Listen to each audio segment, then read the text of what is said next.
आप सभी को मेरा नमस्कार। मेरा नाम है मनीषा पांडे और आज हम चर्चा करेंगे एक बहुत ही महत्वपूर्ण विषय पे, एक कॉमन समस्या जो आम तौर पे देखी जाती है समाज में, जिसका नाम है ओवर एक्टिव ब्लैडर। कि ओवर एक्टिव ब्लैडर क्या है, इससे क्या परेशानियां हो सकती हैं और इसके क्या लक्षण हैं। तो हमारे साथ है आज doctor Diwakar Dalela ji, one of the best urologist in the town. पूर्व वक्त में आप केजीएमयू में करीबन 35 वर्षों से भी अधिक कार्य कर चुके हैं। आप वहाँ के यूरोलॉजी डिपार्टमेंट के हेड भी रह चुके हैं। करेंटली आप मिडलैंड हॉस्पिटल में कार्यरत हैं। तो आइए शुरुआत करेंगे हम ओवर एक्टिव ब्लैडर से। तो डॉक्टर दिवाकर, अगर बात करें ओवर एक्टिव ब्लैडर, तो ये क्या होता है? देखिए, यदि मैं आपको कुछ सरल भाषा में बताना चाहूँ जी, कि हमारे शरीर के निचले हिस्से में, लोअर एब्डोमेन में एक बैग नुमा स्ट्रक्चर होता है, जिसको मूत्राशय कहते हैं, जिसको आप यूरिनरी ब्लैडर कह रही हैं, ब्लैडर। तो इसका कार्य है कि जब भी हम लोग कुछ और काम करते हैं तो थोड़ा थोड़ा यूरिन किडनी से बनता है और मूत्राशय के अंदर इकट्ठा होता रहता है और मूत्राशय धीरे धीरे धीरे बढ़ता रहता है और इसके बारे में किसी को संज्ञान भी नहीं होता, आपको नहीं पता चलेगा। और जब 3 घंटे 4 घंटे निकल जाते हैं तो थोड़ा थोड़ा एहसास होता है कि हमें यूरिन लगी, और फिर रोगी या कोई भी व्यक्ति जाता है, यूरिन पास करके आता है। मतलब क्या कि जब वो पेशाब की थैली मूत्र इकट्ठा कर रही है, उस दौरान वो एक शांत थैली की तरह काम करती है, उससे कोई सिग्नल नहीं पैदा होता, हमारे माइंड में नहीं जाता। मगर कभी कभी कुछ समस्याओं के चलते कुछ महिलाओं पुरुषों में ये पेशाब की थैली थोड़ा जरूरत से ज्यादा एक्टिव हो जाती है, ओवर एक्टिव। तो उन स्थितियों में जब इसको सामान्यतः धीरे धीरे भरना है और रोगी को पता भी नहीं चलना चाहिए कि कब ऐसा हो रहा है, तो ऐसा नहीं होता है, बल्कि उसको एकाएक से एहसास हो जाएगा कि मुझे यूरिन लगी। कोई भी कार्य कर रहा है व्यक्ति, पूजा कर रहे हैं, पार्टी में है, शॉपिंग मॉल में है, एकदम से इच्छा पैदा हो जाएगी यूरिन पास करने की, और उनको लगेगा कि अगर मैं नहीं गया यूरिन पास करने तो यूरिन छूट सकती है, कंट्रोल नहीं होगा। तो ये ब्लैडर जो है इस तरह से ओवर एक्टिव काम करने लगता है और ये बहुत कॉमन समस्या है, और हम लोग अपने मेडिकल लैंग्वेज में इसको ओवर एक्टिव ब्लैडर कहते हैं, OAB। इसके क्या लक्षण होते हैं? कैसे पता चले पेशेंट को कि उनको ये समस्या है ओवर एक्टिव ब्लैडर की? देखिए, जैसे कि मैं आपको अभी बता रहा था कि मेन सिम्टम तो यही है कि एकदम से इच्छा लगेगी और यूरिन लीक हो जाने का खतरा पैदा हो जाएगा। तो पेशेंट को लगता है कि लीक ना हो, इसलिए वो सिग्नल आने से पहले ही टॉयलेट जाने लग जाते हैं। तो वो क्या करेंगे, बार बार यूरिन करने जाएंगे। जैसे कोई भी सामान्य व्यक्ति दिन में 2 बार यूरिन करने जाते हैं, तो ये 5 बार 6 बार 10 बार जा सकते हैं। या फिर इसको हम लोग बोलते हैं फ्रीक्वेंसी बढ़ गई यूरिन करने की। जब ये समस्या थोड़ी और बढ़ती है तो उनको एक एहसास होता है, जिसको हम बोलते हैं अर्जेंसी। एकदम से यूरिन लगी तो जो भी वो काम कर रहे होंगे उसे छोड़ के जाएंगे और टॉयलेट जाना होगा यूरिन पास करने के लिए, ठीक है। और कभी कभी क्या होता है कि टॉयलेट पहुंचे ही नहीं, इतना तेज लगी कि यूरिन छूट गई। तो ये 3 सिम्टम्स होते हैं। एक को बोलते हैं हम लोग फ्रीक्वेंसी ऑफ यूरिनेशन, दूसरे को बोलते हैं अर्जेंसी, और तीसरे को बोलते हैं अर्ज इनकॉन्टिनेंस। और एक और चौथी समस्या होती है कि रात में जब व्यक्ति सोता है ना, तो आराम से सोता है, रात में बार बार नहीं उठता है यूरिन पास करने के लिए। और जिन लोगों को ओवर एक्टिव ब्लैडर होगा वो रात में नींद से जगेंगे और बार बार उनको यूरिन पास करने के लिए जाना पड़ेगा। तो ये 4 लक्षण, मुख्य लक्षण हैं ओवर एक्टिव ब्लैडर के।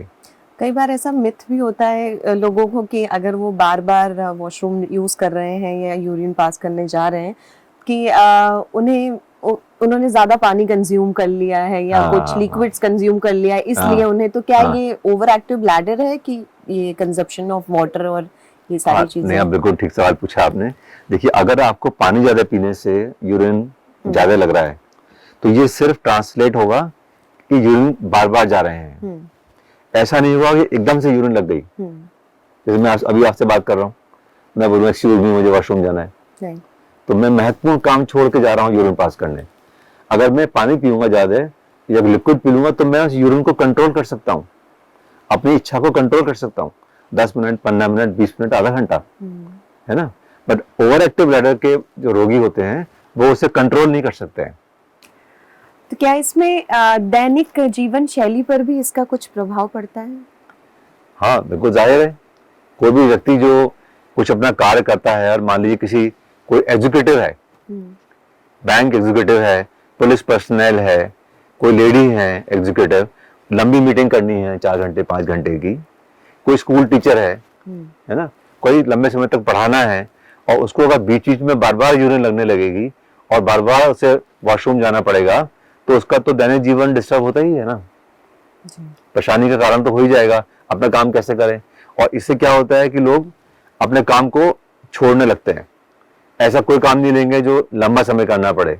मैंने देखा कि प्राय महिलाएं शादी ब्याहों में नहीं जाती हैं कि दूसरे के घर जाएंगे तो कैसा लगेगा, ट्रैवल नहीं करती हैं, शॉपिंग मॉल में लंबे समय नहीं जाती हैं, ऐसी जगह ही जाएंगे जहां पे उन्हें पता हो कि उसके पास में टॉयलेट है जी। किसी खाना खाने रेस्टोरेंट में जाएंगी तो सबसे पहले पूछेंगे भैया आपके यहाँ टॉयलेट है क्या। तो ये ऐसे आदमी का जो लाइफस्टाइल है ना चेंज हो जाता है, इसके इर्द गिर्द रोगी की दिमाग घूमने लगता है।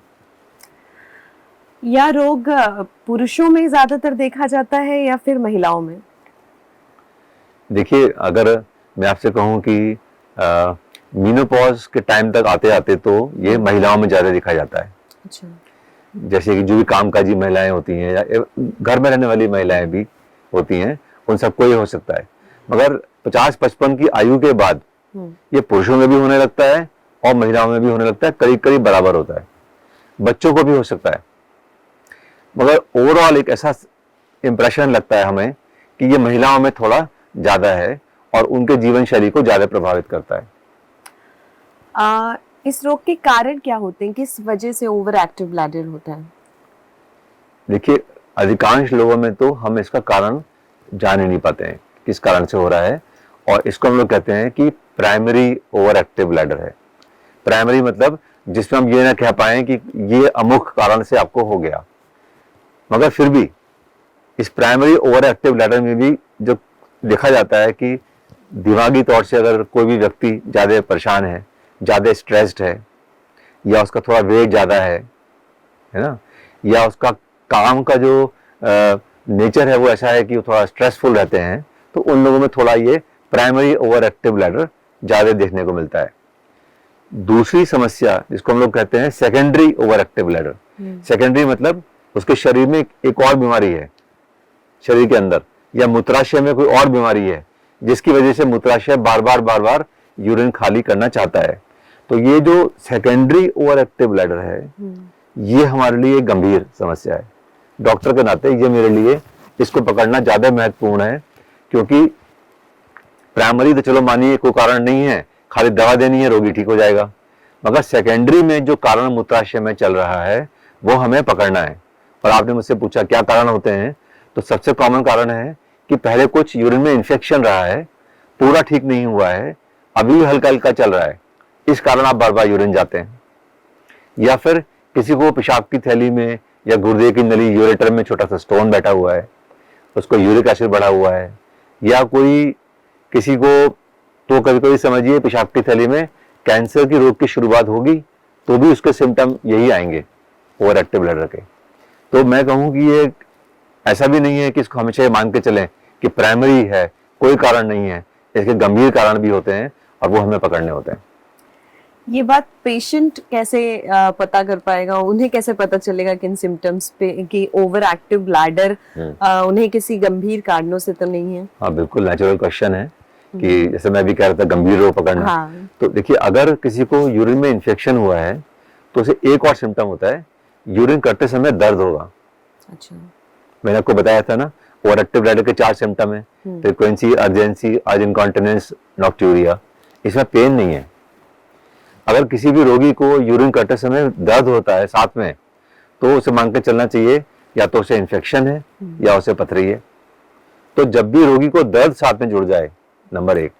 नंबर 2, जो वो मूत्र पास करते हैं, जो निकलता है, अगर उसमें कुछ बदबू जैसी दिखे या गंदा दिखे या अगर उसमें ब्लड निकले, तो रोगी को फौरन अलर्ट हो जाना चाहिए कि उसका ये over active bladder primary over active bladder नहीं है, कोई गंभीर कारण है उसके। तो जान सकता है रोगी, चाहे तो ये 3 चीजें देख ले और फौरन से जान सकता है कि उसको कोई गंभीर रोग है, और फिर उसे तुरंत किसी यूरोलॉजी के चिकित्सक से अपने रोग के बारे में चर्चा करनी चाहिए। और एक इम्पॉर्टेंट बात कि जब भी कोई बीमारी होती है तो हम सबसे पहले डॉक्टर के पास जाते हैं और हमें जांचें वो लिखते हैं कि ये जांच करानी चाहिए। तो ओवर एक्टिव ब्लैडर के जो पेशेंट्स हैं उनको क्या जांचें करानी होगी? देखिए, मैंने क्या बताया, मैं चाहता हूँ कि मैं जानूं कि ये जो ओवर एक्टिव ब्लैडर है इसके कोई गंभीर कारण तो नहीं है। जी। तो सबसे पहले तो मैं रोगी को देख के उससे बातचीत करके हम जानने का प्रयास करते हैं कि कितना पानी वो दिन भर में पीते हैं वो मरीज, या बहुत ज़्यादा कॉफ़ी कोल्ड ड्रिंक्स का सेवन तो नहीं करते हैं, कोई ऐसी दवाई तो नहीं लेते हैं जो यूरिन ज़्यादा बनाती हो, है ना, या बहुत ज़्यादा कॉन्स्टिपेशन तो नहीं रहता है, या उनका वजन ज़्यादा तो नहीं है। तो ये सारी चीज़ें छोटी मोटी होती हैं जो इन्फ्लुएंस कर सकती हैं, जो हम देख के समझते हैं। मगर जहाँ तक जांचों का प्रश्न है तो सबसे मुख्य जांच है यूरिन का सैंपल लेके उसका पैथोलॉजी टेस्ट कराना। उसमें देखते हैं कि पस सेल तो नहीं है, कोई खून की कोशिका रेड ब्लड सेल तो नहीं है, कोई कैंसर की सेल तो नहीं है। तो रोगी को सबसे पहले हम जांच करते हैं मूत्र की, फिर हम जांच करते हैं खून की। अब खून में देखते हैं यूरिक एसिड तो नहीं बढ़ा, शुगर तो नहीं बढ़ी, थायराइड की बीमारी तो नहीं, ठीक है। फिर हम उसको अल्ट्रासाउंड की जांच करते हैं, जिससे हम जानते हैं कि पेशाब की थैली की मूत्र रोकने की क्षमता कितनी है। सामान्य कोई भी व्यक्ति पेशाब की थैली में 300-400 ml तक यूरिन अपने अंदर इकट्ठा रख सकता है बिना किसी दिक्कत के, बिना किसी एक्स्ट्रा डिजायर के। तो हम अल्ट्रासाउंड से जान लेते हैं पेशाब की थैली कितनी कैपेसिटी है, या फिर अल्ट्रासाउंड से ये भी जान लेते हैं कि पथरी तो नहीं है, कोई कैंसर तो नहीं है, कोई और गंभीर रोग तो नहीं है, ठीक है। तो इस तरह से मूत्र की जांच, खून की जांच और अल्ट्रासाउंड की जांच तो हम सभी रोगियों में करते हैं। उन रोगियों में जहां हमें ये संदेह होता है कि उनको मूत्र करने में रुकावट है, पेशाब की धार रुक रुक के आती है, पूरी खुल के नहीं आती है, धीमी आती है, उसमें हम लोग एक यूरोफ्लोमीट्री नामक एक जांच होती है, जिसमें हम रोगी को एक मशीन में, एक कमोड जैसी मशीन में यूरिन पास करने के लिए कहते हैं, और उससे हम जान जाते हैं ग्राफ के जरिए कि यूरिन में रुकावट है कि नहीं है। तो 4 जांचें करते हैं, सभी जांचें सरल हैं, सभी जांचें सिंपल हैं, इसमें आपके शरीर में कोई गड़बड़ नहीं है, कोई कष्ट नहीं है, आसानी से पकड़ा जा सकता है कि क्या हो रहा है। तो क्या ओवर एक्टिव ब्लैडर की दवाइयों द्वारा चिकित्सा संभव है? हाँ, बिल्कुल है। यही तो खास बात है कि बीमारी जिससे कोई भी महिला, गंभीर जो बीमारियां होंगी, जो गंभीर कारण होंगे उसमें भी, हाँ, गंभीर कारण में जो कारण निकलेंगे, कारणों की चिकित्सा होगी। मान ली किसी की पथरी निकल आई, यूरिन में इन्फेक्शन निकल आया, यूरिन ब्लैडर में कैंसर निकल आया, तो उस कारण का चिकित्सा कर देंगे, ओवर एक्टिव ब्लैडर स्वतः खत्म। मुख्य परेशानी है जिन लोगों के कोई कारण पकड़ में नहीं आता और प्राइमरी ओवर एक्टिव ब्लैडर है, उन्हें कैसे ठीक करें। तो उनके लिए आज हमारे पास एक से एक प्रभावी दवाई मौजूद है। रोगी को आज शाम को दवा खिलाएंगे, अगले दिन सुबह से उसका यूरिन कंट्रोल शुरू हो जाएगा। इतनी शिद्दत है उन दवाइयों की, और वो दवाइयां कोई बहुत महंगी नहीं है, उन दवाओं के बहुत ज्यादा कोई साइड इफेक्ट नहीं है। आप खुद ही लगेगा, कई बार ऐसा दिखा मैंने, रोगी मेरे पास आए, कई सालों से उनको समस्या चल रही थी, जीवन ही पूरा चला गया, शादी की आधी लाइफ उनकी यूरिन कंट्रोल की समस्याओं से जूझते जूझते निकल गई, और जब हमने देखा और को दवा बताई तो अगले दिन से ही वो ठीक हो गए, शादी में जाने लगे, मंदिर पूजा में जाने लग गए, मीटिंग करने लग गए, और अगली बार आके बोलते हैं साहब अपना हमारा जीवन बदल दिया। तो दवा इतनी प्रभावकारी है, इतनी अच्छी है, जिससे ये ठीक हो सकते हैं।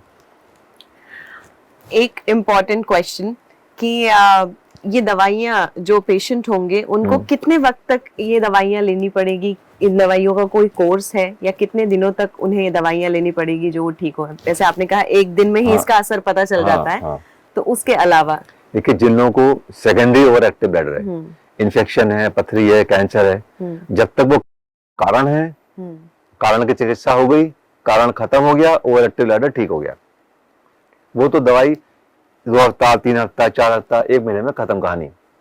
मगर जिन लोगों को प्राइमरी ओवर एक्टिव ब्लैडर है, उन लोगों को दवा बहुत लंबे समय खानी पड़ती है।